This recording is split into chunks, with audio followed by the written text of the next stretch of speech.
there guys, so today's tutorial is all about the archer weave, which is a somewhat decorative variation on the standard 3-beat weave that you may already know and love. If you haven't already, go ahead and check out my tutorial on how to do the 3-beat weave right up here, and come back after that's done because it's going to be a big help in understanding how to get the archer weave down. The archer weave is pretty cool because it's one of those things that after you learn your weaves, and of course your forwards weaves, your reverse weaves, and you know your 4-beat fountains and the like, there kind of is this dead period that you come into with your weaves where you're wondering what exactly you can do with them next. The archer weave is a great move to learn because it sets you up for a lot of body tracing, which is an excellent class of intermediate poi moves, and it's not actually that hard to get down. It looks really confusing, but looks can be very deceiving here. Here's how we're going to start off. Now, one of those ways that people frequently learn the 3-beat weave is by playing around with this sort of I'm going to go over, under, back kind of method right here, yeah? And when we do that, we kind of take for granted that we can just sit our opposite hand directly in front of us like this as our poi works its way around it, right?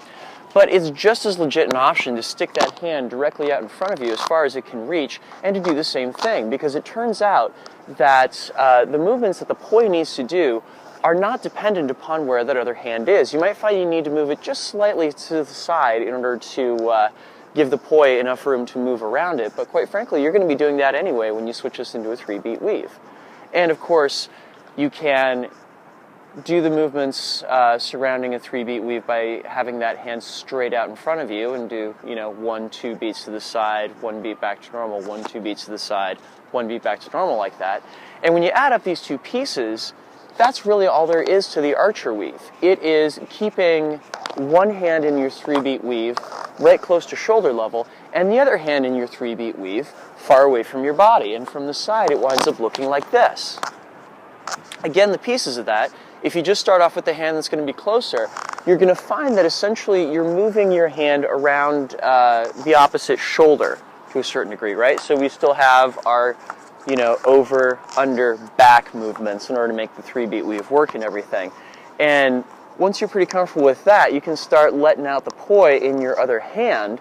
And what you're going to find is that the 3-beat weave totally works in this kind of context wherein you can have this hand further away from the other hand, for example.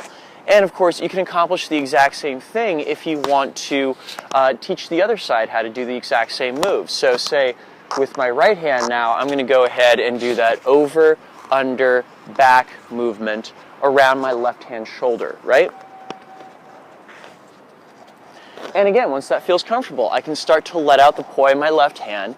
And the only real rule that you have to subscribe to as you're doing this is that that left hand is going to stay fully extended the entire time. And just shockingly enough, the movement still works. It's also, of course, good to learn it going the reverse way as well on each side. But that is something that we will tackle in a later tutorial more detailed on body tracers. For right now, playing around with an archer weave is an excellent way to spice up your weave, so I highly recommend that you try it and play around with it. Thank you guys so much for watching. I'll be back next Friday with another tutorial. Peace.